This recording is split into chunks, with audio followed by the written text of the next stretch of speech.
Hi எல்லாருக்கும் வணக்கம். நான் உங்கள் அம்பிகா சம்பத். நான் இன்றைக்கி என்னோடய குலதெய்வ கோயிலுக்கு போயின்ட்டுருக்கேன். வழியில் வந்து கிளைமேட் அவ்வளோ நல்லா இருந்ததுங்க. உத்திரமேரூர் கிராமத்தில் இருக்க என்னோடய குலதெய்வம். மழை ஜோன்னு பெஞ்சது. பாவம் அவரால் வண்டியே ஓட்ட முடியல. ஒரு வழியாக வந்து வண்டி ஓட்டிட்டு கோவிலில் போய் அடைஞ்சிட்டோம். ஸ்ரீ மாரி மேற்கத்தி அம்மன் ஆலயம், இதுதான் எங்களோட குலதெய்வ கோயில். ரொம்ப நல்லாயிருக்கும் இந்த கோவில்.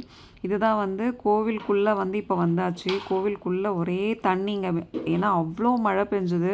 இதுதான் கோவிலோட உள் பிரகாரம் பாருங்கள். இப்போ வந்து இந்த கோவிலோட பூசாரி வந்து மழையால் இங்கே இல்லை. கொஞ்ச நேரம் வெயிட் பண்ணோம். அதுக்கப்புறம் பூசாரி வந்தார். வந்துட்டு நான் வந்து வீட்டில் இருந்தே பூஜை பொருள்லாம் எடுத்துகிட்டு போயிருந்தேன்.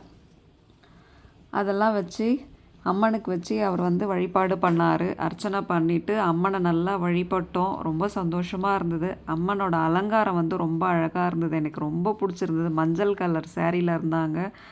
அப்புறம் அந்த பூசாரி வந்து எனக்கு அம்மன் கையில் இருந்த வளையல் எடுத்து கொடுத்தாரு. அதை நான் போட்டுக்கிட்டேன். அப்புறம் அம்மன் கழுத்தில் இருந்த மாலையும் எனக்கு எடுத்து கொடுத்தாரு. ரொம்ப சந்தோஷமாக இருந்தது. நல்ல நிம்மதியாக சாமி கும்பிட்டோம். ஏன்னா இன்றைக்கி வந்து நான் போன தேதி வந்து சண்டே.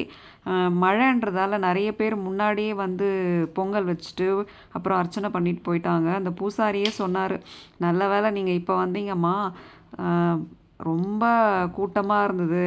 இப்போ வந்ததால் நீங்கள் கொஞ்சம் ஃப்ரீயாக வந்து பூஜை பண்ணிங்க அப்படின்னு சொன்னார். ஸோ ரொம்ப நல்லதாக போச்சுன்னு சொல்லிவிட்டு நாங்களும் வந்து நல்லா பொறுமையாக சாமி கும்பிட்டோம். பொறுமையாக கோவிலை சுற்றி வழிபாடு பண்ணிக்கிட்டு அப்புறம் வந்து இந்த கோவில் வந்து பாருங்கள், இந்த மழையிலையும் ஒருத்தவங்க பொங்கல் வைக்கிறாங்க. எனக்கும் ரொம்ப நாள் ஆசை வைக்கணும்னு. அடுத்த வருஷமாச்சும் நான் பொங்கல் வைக்கணும்னு சொல்லிவிட்டு அம்மன் கிட்ட வேண்டிகிட்டு வந்திருக்கேன். அவ்வளோதான். அப்புறம் வீட்டுக்கு கிளம்பிட்டோம்.